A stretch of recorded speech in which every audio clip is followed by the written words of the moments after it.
Bonjour à toutes et à tous, bienvenue à cette nouvelle vidéo. On va faire un point donc sur l'ensemble des cryptos et des actions qui sont de près ou de loin liées à la blockchain. Donc on va commencer avec le Bitcoin, on va faire un petit peu de nettoyage graphique. On a un beau chandelier aujourd'hui, il est sympa. Ce qui va également me plaire, voilà, c'est d'ajuster un petit peu l'idée. Pour moi, on reste dans cette construction, c'est ça qui est important de comprendre, c'est que ce chandelier-là, il est bon, mais il est au prorata de la baisse, c'est-à-dire qu'on est quand même passé les 65 000 dollars aux 46 000, 45 000, allez, 20 000 dollars en gros de baisse. C'est de la volatilité, bien entendu. Et donc, on est en train de faire du prorata, c'est-à-dire qu'on regagne 10%, donc oui, en effet, mais il ne faut pas non plus s'emballer. Il ne faut pas s'emballer tant qu'on n'est pas dans la capacité de repasser au-dessus des 58 000 là à 60 000, ce qui permettrait de relancer la hausse. Tant qu'on est coincé sous les 57 000, c'est du rebond technique à ce stade-là. Alors moi je pars du principe que ce qui est très important de comprendre actuellement, c'est que la tendance de fond demeure haussière. Mais à court terme, on le voit, on est dans une baisse et à moyen terme dans une neutralisation, temporisation. Temporisation dans une figure qui est en train de se construire. Alors je vous avais proposé une esquisse les fois précédentes. L'esquisse tournait aux alentours des 45 000 dollars en fait. Donc on l'ajuste un petit peu cette semaine et on va la faire remonter sur les 46 000. Donc avec l'idée de ce support oblique. Et l'autre idée là, ce qui va être intéressant, c'est qu'est-ce qu'on construit maintenant sur le reste, sur la suite. Donc pour moi, cette zone des 58 000, 60 000 dollars, c'est la résistance. Et tant qu'on n'arrive pas à franchir, on reste en fait dans une construction d'une figure assez large et d'une figure de congestion. Et ce n'est que l'issue à la hausse ou à la baisse de cette figure-là qui va nous donner le prochain mouvement impulsif. Évidemment, inutile de vous faire un dessin. Si on venait à casser par le bas, outre cette zone-là des 42 000 et des brouettes, il faudrait éventuellement, je pense, plutôt viser cette zone ici aux alentours des 38 000. Bon, et on verra que cet oblique ici qu'on va prolonger vous donnera cette grosse zone, cette grosse zone de tampon à ce stade-là qui sera un gros niveau pivot de long terme qui sera intéressant de conserver. Mais pour l'instant, on n'en est pas encore là, c'est que de l'anticipation. Là, ce qui va nous intéresser, c'est la force de ce rebond. Jusqu'où il est capable d'aller. Très certainement, voilà, comme je vous ai dit, 56 000, 57 000, voir comment on va réagir, et derrière, est-ce qu'on casse en force, ça serait un très beau signal de force, ou est-ce qu'on bute, on retravaille, et finalement on n'arrive pas à tenir, et on va retravailler le bas. Ça serait plutôt un signal faible. Donc en gros, on est là. Pour moi, c'est une phase de temporisation qui est en train de se dessiner sur le Bitcoin et on va le voir sur la plupart des cryptos. Sur le Bitcoin Euro, c'est exactement la même idée. On est en train de construire, voilà, on va construire là aussi l'idée de cette oblique qui fait support. On est en train là de revenir travailler des anciens supports qui peuvent faire résistance. Si on arrive à passer, il reste encore, je dirais, la zone des 47 000 euros. Mais globalement, là, les prochaines séances sont très importantes puisque la façon dont on va rebondir et la façon dont les vendeurs vont éventuellement reprendre la main ou pas, ça va nous indiquer la suite. Donc restez prudent. Si en effet on arrive même jusqu'aux 47 000 euros et qu'on retombe sans tenir un support ou très légèrement, ça sera une zone où il faudra être un petit peu plus prudent. Pour que vraiment les acheteurs reprennent la main, en fait, il faudrait que ce chandelier ici soit enchaîné du même type de chandelier et qu'on repasse le plus rapidement possible. Vous le voyez, cette zone des 50 000 euros ici sur le Bitcoin. Et là, en effet, là, ça sera un gros signal acheteur. Mais pour l'instant, je le garderai encore sous le coude. Je resterai plutôt sur le biais prudent à ce stade-là. Donc on va regarder quelques autres cryptos. On peut passer un petit peu rapidement le BAT. Ouais, le BAT, on a beaucoup de cryptos, on le voit, qui sont en train de valider un petit peu les supports obliques qu'on avait proposés, alors peu ou prou, parce que c'est assez volatile quand même, donc on voit qu'on traverse, mais que finalement on arrive à clôturer au-dessus, donc à tenir un petit peu tout ça. Mais globalement, là aussi, on va retrouver ce que je vous ai expliqué sur le Bitcoin, c'est-à-dire le rebond, oui, au prorata de la baisse, oui, mais du coup, il va nous en dire beaucoup sur son incapacité à traverser les anciennes résistances. Et ça, pour moi, ça sera le signal de faiblesse, justement. Et là, sur le BAT, sous les 1,25, 1,30, ça va rester compliqué. Et donc, bien entendu, si on casse l'oblique qui nous a servi de support, bah, je pense qu'on peut reviser. Bon, on est déjà allé venir tester cette zone-là, des 80-85 centimes de dollars sur cette zone-là. Là aussi, hein, ce qui est important de comprendre, c'est qu'on reste dans des tendances haussières de fond, mais que on fait des retracements un petit peu trop forts là ici. Donc ce qui va m'intéresser, c'est le rebond. Si on n'arrive pas à passer le retour sur le support, et ensuite tac tac tac, et si ça casse par le bas, là c'est votre signal en effet de dire hop, on a peut-être un mouvement correctif plus fort qui peut se mettre en place sur l'ensemble des cryptos. On va regarder avant les actions Bitcoin Cash, hop, je dézoome un petit peu. Celle-ci est un peu plus forte, hein. Bitcoin Cash, on voit, un peu plus fort, c'est-à-dire qu'on se sert encore des anciens plus hauts de février comme de soutien. Donc, tant que c'est le cas, on reste plutôt positif, c'est plutôt une construction qui reste positive. Mais là aussi, voilà, il faut relancer. Il va pas... Ces relances-là, actuellement, les chandeliers là, c'est pas mal, mais il va falloir que ça soit confirmé par encore d'autres gros chandeliers, hein. Sinon, bah là, le pivot, il est assez simple, hein, c'est cette zone des 730 dollars. Si on passe en dessous, on devient un peu plus méfiant sur une correction un petit peu plus profonde.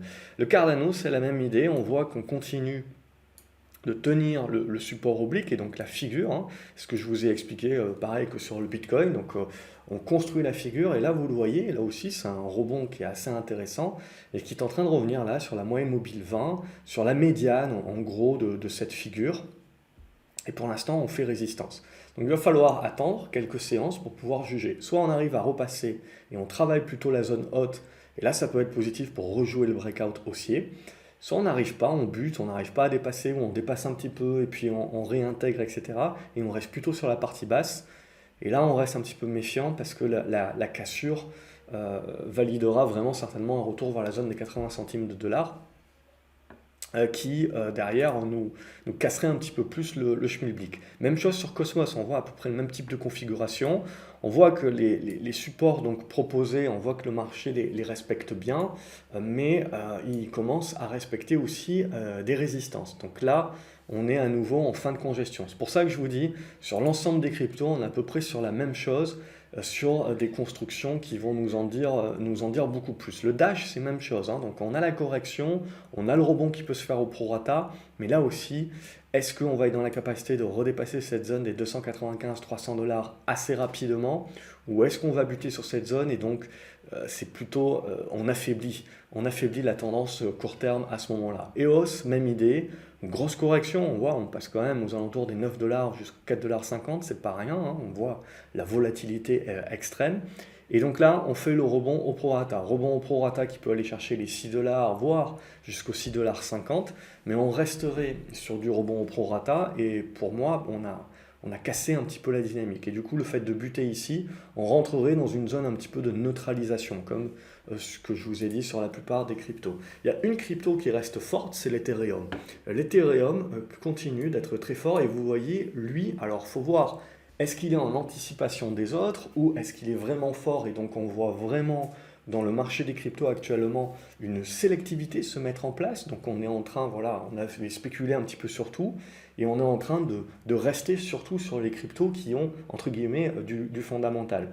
Et du coup, si on commence à réfléchir comme ça, c'est assez intéressant, parce que du coup, on pourrait se dire que si le Bitcoin se met à corriger, etc., mais que l'Ethereum prouve sa force, c'est bien que le marché, dans sa sélectivité, est en train de repondérer un petit peu les cartes. Le Bitcoin, le plus connu, mais l'Ethereum, potentiellement, celui qui a de vrais fondamentaux et donc sur lequel on a plus de facilité finalement à rester investi pour cette base et ce socle de fondamentaux que d'autres crypto-monnaies qui ont soit zéro fondamentaux, soit surtout une base, on va dire, de notoriété.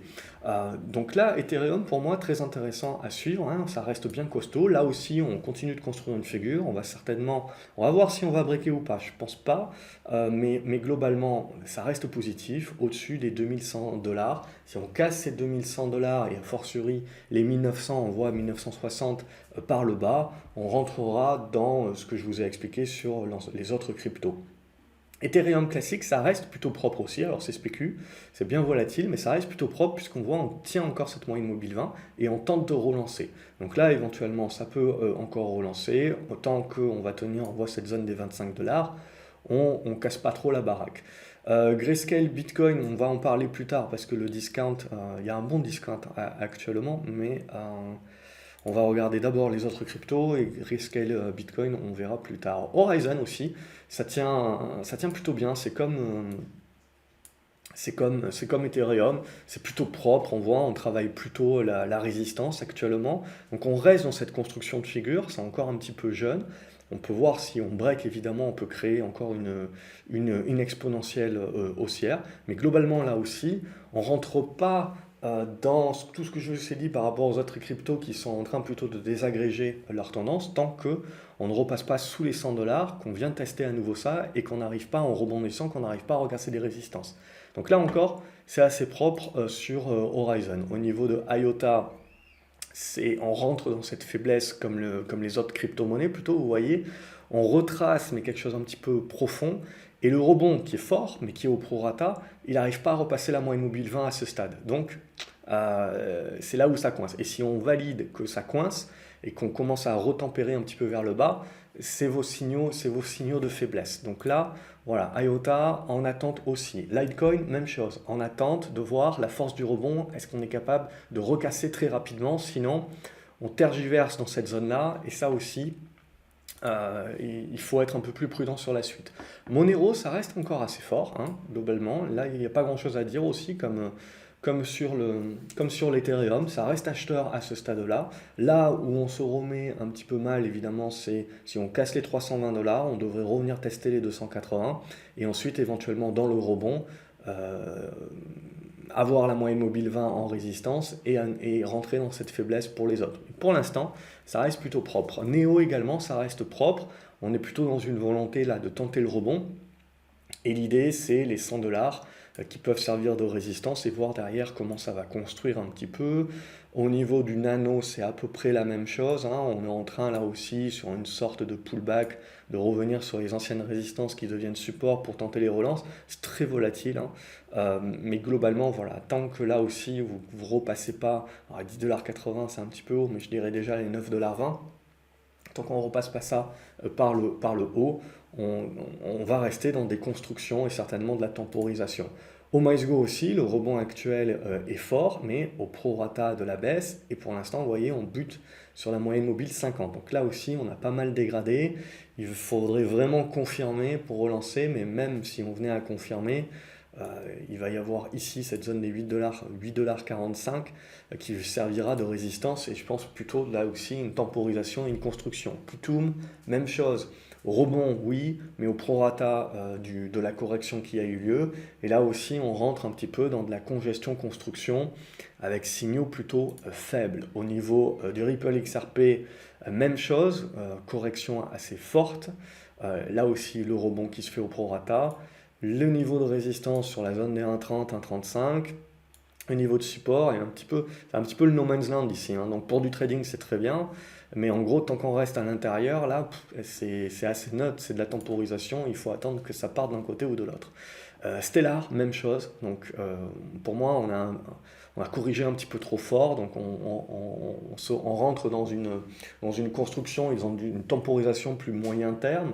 Donc globalement, ça ne sert à rien d'immobiliser le capital encore à ce stade-là, si ce n'est pour faire des rebonds techniques. Mais là, voilà, on est en mode prendre ce qu'il y a à prendre.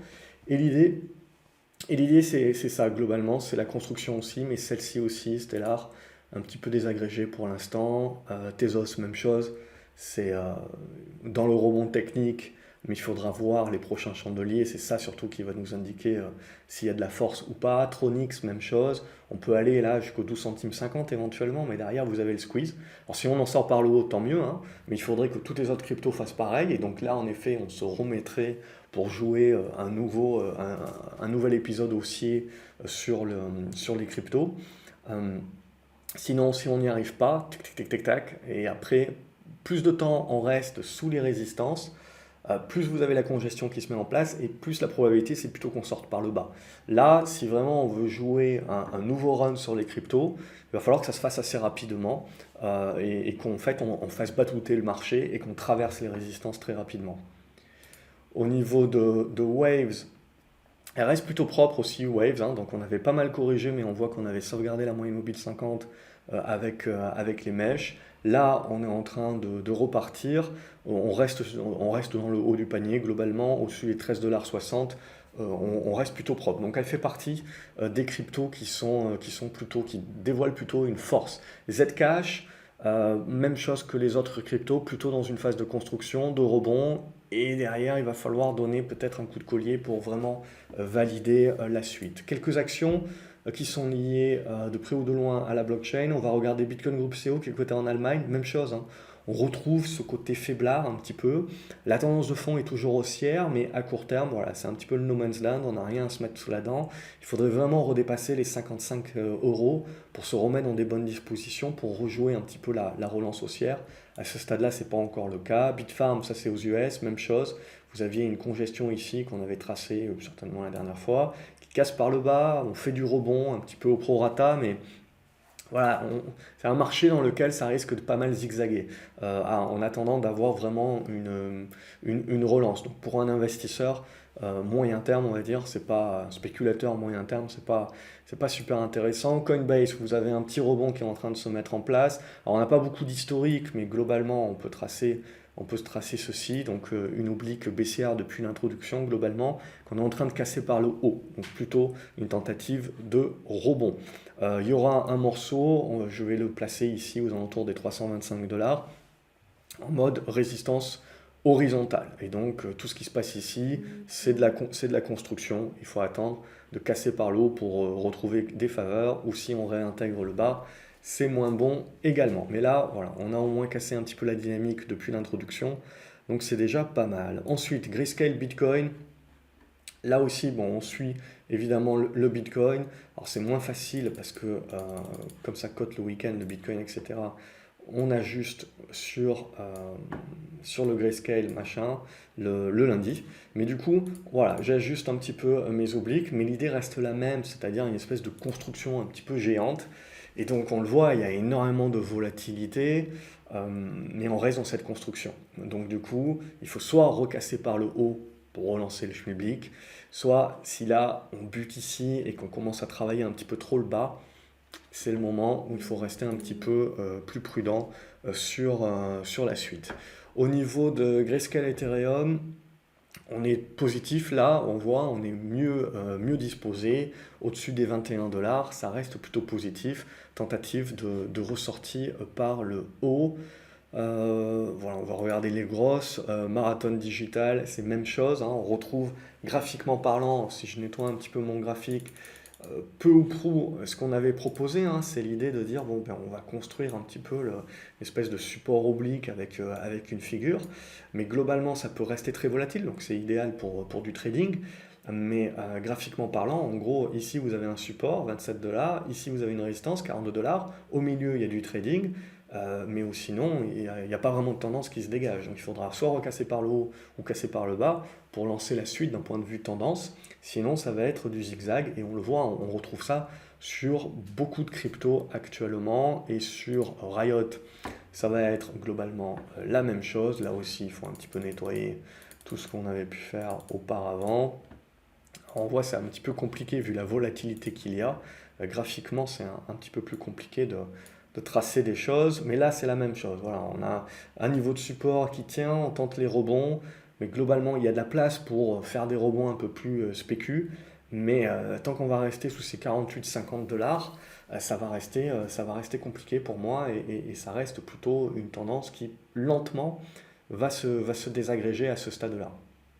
En tout cas, je resterai un petit peu prudent pour le temps et mis à part faire du rebond technique, hein, globalement, il n'y a pas, on va immobiliser le capital derrière pour pas grand-chose. Donc ça dépend vraiment de ce qu'on fait. Et ALTBG, on commence un petit peu à un petit peu trop travailler. Vous voyez cette oblique ascendante ici qui est cassée, mais elle était pas mal obtuse. Donc je vais me faire l'avocat du diable et dire que le marché peut-être voit autre chose et voit peut-être quelque chose plus comme ça. Donc voilà, c'est toujours la même chose. C'est l'idée que c'est important d'avoir l'idée que de la figure que le marché va privilégier. Hein. Et je vous avais proposé ce type de figure-là. Et après, on ajuste en fonction de la volatilité, des mèches, etc. On va ajuster la figure pour la trouver. Mais ce qui est important, c'est on n'anticipe pas ce que le marché va faire, on anticipe la figure dans laquelle il risque de rentrer. Mais ensuite, on va l'ajuster, et ce n'est que quand il la casse qu'on va éventuellement rentrer des positions, accumuler, etc. Donc Bitcoin Group, on va retrouver à peu près ce qu'on a dit globalement sur toutes les cryptos, c'est-à-dire qu'on est plutôt dans une tendance de fond haussière, mais dans une temporisation déjà depuis quelques temps. Et on est en train d'affaiblir un petit peu la tendance, même si ce n'est pas la fin des haricots, bien entendu, mais en testant un petit peu trop le support. Et les rebonds, s'ils sont dans l'incapacité de revenir rapidement au-dessus des 2,10 € et de plutôt faire des chandeliers sur le haut, qui nous laisserait présager d'un nouveau bull run éventuellement sur une nouvelle cassure, si là on n'y arrive pas à dépasser les 2,10 et qu'on reste dans cette zone-là, plus on reste dans cette zone-là, plus on affaiblit les acheteurs qui finiront à un moment donné par lâcher par le bas. Donc voilà un petit peu globalement sentiment de marché sur le Bitcoin et sur les cryptos que je pouvais vous donner. Comme d'habitude, j'espère que la vidéo vous plaît, que ça vous aide. N'hésitez pas à mettre un pouce en l'air si tel est le cas, à partager la vidéo également, à vous abonner pour ne rien louper et à me dire ce que vous en pensez dans les commentaires et quelles sont les cryptos ou les valeurs que vous suivez éventuellement. Si je ne les ai pas passées en revue, ça permettra de rendre cette vidéo la plus exhaustive possible pour les personnes qui liront également les commentaires. Je vous souhaite une excellente journée et je vous dis à la prochaine vidéo. Salut les graphes.